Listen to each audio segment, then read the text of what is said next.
Good day, YouTube. We're running this fan here off grid as usual, and basically I got more LEDs here as indicators, and what I got going here is a little cell I made. So basically I have a 8.7-inch copper rod that is down the center of a little jug in here, and if I were to open this guy up to where you can see, it's just oh wow, it's changed colors. The copper is definitely going into the solution, but basically that was just a little bit of salt and activated carbon into that solution. It fizzed when I put it in, and then this is magnetic sand I collected from the desert sand and then put around here. And then as you can see, the wires aren't connected from input to output. This input is just to ground. This is literally connected to my water pipe, and then this is connected to the negative terminal of my source battery here, which is obviously blocked with the diode going this way from my solar system and stuff like that. But as you can see, this was clear, now it's blue, so that's kind of an interesting find. That's cool. So I'll put that back. And then basically these diodes, they're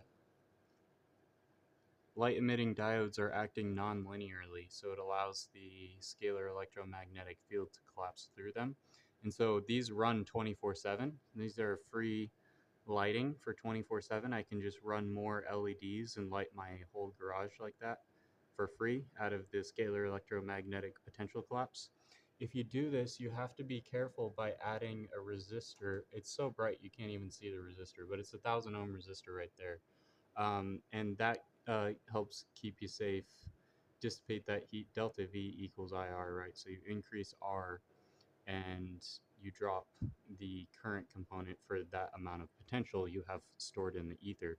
Right now I'm rocking around 13 volts, I believe, and earlier it was showing around 30 volts across this LED. So we have it on 50. The positive is always this AD node right there.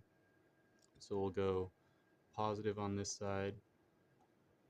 Sorry. Across the LED, as you can see, we're on the 50 volt mark.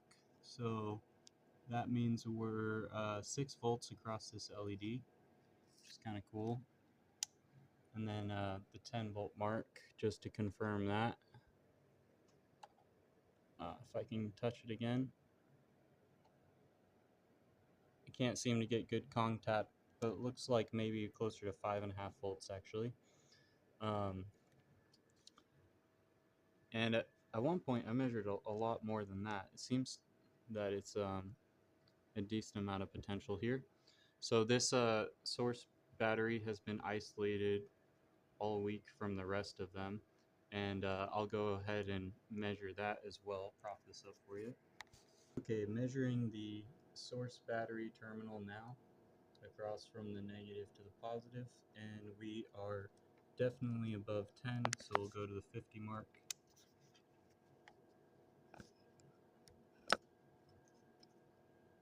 And measure that again, and we see we are at 12.5. So I haven't lost any charge yet from this battery, even though I keep running inverters and loads and things. This guy's still on and ticking away, but it turns off at night. And these LEDs before, because I had it coupled to the solar panels, essentially I was tracking the etheric window of when that scalar pressure happens. So that's around 5:30 to just after 9 p.m. or so that it completely fades away. But basically now that I have this cell right here, and this is my nonlinear junction, I have this, it's a high rate of change with a phi with respect to time. And so that is collapsing with this electrostatic potential that I built relative grounds through this non-linear way, and that's what allows this to light up. Even if this is like 30 or 40 volts, which I've measured before across this, it lights up and doesn't burn out, which is pretty cool about this type of energy. So I can just keep buying more of these LEDs and I can string them all around my garage, and all that light is for free once again. And I just want to make that be known because there's blocking diodes right here that the cathode side is pointing into this negative terminal. Okay, so I let the water soak in more evenly here. So as you can see, it's nice and wet, but not so wet it's dripping down there or anything like that. And yeah, this is just an LED in my hands, and check that out. Just light it up right off the ground.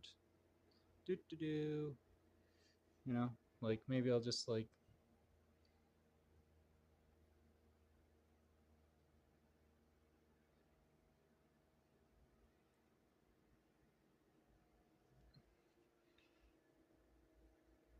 here's not so oh, here we go. Something about the path needs to.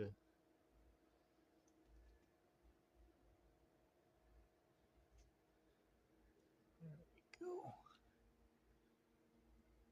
See, it's not equally conductive as everywhere, but I want to show you guys this isn't any trickery. This is not any trickery. And you say, oh, well, you're powering the wire. And you're like, okay, well, I want you to try this at home if you think you can do it like this, right? This is a ground wire. This is just a ground wire. Boop, boop, boop, boop, boop. So yeah, you want to know where this ground wire goes? To be fully transparent, it goes under here, goes along, and it goes along.